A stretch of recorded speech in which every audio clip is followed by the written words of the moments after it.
O mundo mudou profundamente nas últimas décadas. Novas potências surgiram, tecnologias transformaram mercados e o equilíbrio geopolítico tornou-se mais complexo. Ainda assim, uma pergunta permanece central para entender a economia global. Por que o dólar continua sendo a principal moeda do mundo? Mesmo com crises financeiras, endividamento elevado dos Estados Unidos e debates recorrentes sobre desdolarização, o dólar segue dominante no comércio internacional, nas reservas dos bancos centrais e nos mercados financeiros globais. Ao final deste episódio, você vai compreender por que essa dominância persiste, quais são seus fundamentos históricos, geopolíticos e geográficos, e o que isso significa para a economia mundial nos próximos anos. O tema central deste episódio não é apenas monetário, é estratégico. O dólar não domina o mundo por acaso, mas como resultado de um conjunto de decisões políticas, estruturas econômicas e vantagens geográficas construídas ao longo de décadas. Historicamente, a consolidação do dólar começa no pós-Segunda Guerra Mundial. Com a Europa destruída e grande parte do mundo dependente de reconstrução, os Estados Unidos emergiram como a principal potência econômica e industrial. O sistema de Bretton Woods estabeleceu o dólar como referência global, inicialmente lastreado em ouro, criando confiança e previsibilidade. Mesmo após o fim do padrão ouro nos anos 1970, o dólar não perdeu relevância. Economistas como Barry Eichengreen, referência em história monetária internacional, explicam que moedas dominantes não dependem apenas de lastro, mas de confiança institucional, profundidade financeira e poder geopolítico. Os principais atores desse sistema incluem o governo dos Estados Unidos, o Federal Reserve, bancos centrais globais, grandes instituições financeiras e mercados de capitais altamente integrados. O interesse estratégico americano sempre foi claro: manter o dólar como eixo central do sistema financeiro internacional amplia a influência econômica e política. A geografia estratégica também desempenha papel fundamental. Os Estados Unidos controlam ou influenciam rotas comerciais, centros financeiros e fluxos globais de capital. Além disso, possuem o maior e mais líquido mercado financeiro do mundo, capaz de absorver volumes massivos de investimento com segurança relativa.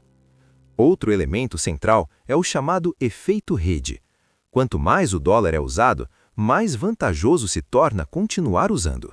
Contratos de energia, especialmente petróleo, são majoritariamente precificados em dólar, reforçando sua demanda estrutural.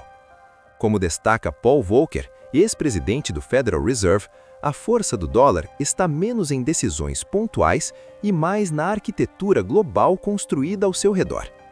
Compreender essas bases é essencial para avançar para a próxima etapa da análise: os impactos econômicos dessa dominância e os cenários possíveis para o futuro. A dominância do dólar produz efeitos diretos e indiretos sobre toda a economia mundial. O primeiro impacto está na forma como países lidam com inflação, dívida e estabilidade cambial. Quando o dólar se fortalece, moedas locais tendem a se desvalorizar, encarecendo importações e pressionando a inflação, especialmente em economias emergentes. Isso obriga bancos centrais a elevar juros, muitas vezes sacrificando o crescimento para preservar estabilidade. Nos mercados financeiros, o dólar funciona como ativo de referência e, em momentos de crise, como porto seguro. Investidores reduzem exposição a ativos considerados mais arriscados e migram para títulos do Tesouro Americano, reforçando ainda mais a posição da moeda. Economistas como Nouriel Roubini destacam que esse mecanismo cria ciclos globais de liquidez e aperto financeiro, nos quais decisões do Federal Reserve impactam economias muito além das fronteiras dos Estados Unidos. No médio prazo, a dominância do dólar influencia decisões de investimento, localização de empresas e estruturação de cadeias produtivas. Países e corporações buscam acesso ao sistema financeiro dolarizado para reduzir custos e riscos, reforçando a centralidade da moeda. Ao mesmo tempo, surgem tentativas de diversificação.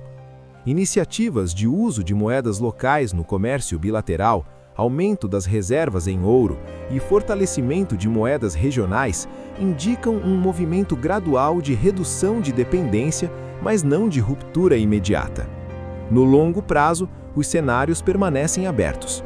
Um cenário possível é a continuidade do dólar como principal moeda global, mesmo com perda marginal de participação. Outro cenário envolve um sistema mais fragmentado, com múltiplas moedas relevantes, mas sem substituição clara do dólar. Como argumenta Ray Dalio, transições monetárias globais costumam ser lentas, marcadas por períodos prolongados de convivência entre sistemas antigos e novos. É importante destacar que a perda de dominância do dólar não depende apenas de fragilidades americanas, mas da existência de alternativas com igual nível de confiança, liquidez e estabilidade institucional, algo que ainda não se consolidou plenamente. Em síntese, o dólar ainda domina o mundo porque combina poder econômico, influência geopolítica, profundidade financeira e uma posição geográfica estratégica única dentro do sistema global. Entender essa dinâmica é essencial para interpretar movimentos cambiais, decisões de investimento e riscos sistêmicos nos próximos anos. A reflexão final é direta. A questão central não é se o dólar deixará de dominar, mas em que ritmo e sob quais condições o sistema monetário internacional pode se transformar. E a pergunta que fica: o mundo está caminhando para uma transição monetária ordenada ou para um período prolongado de competição e instabilidade entre moedas globais?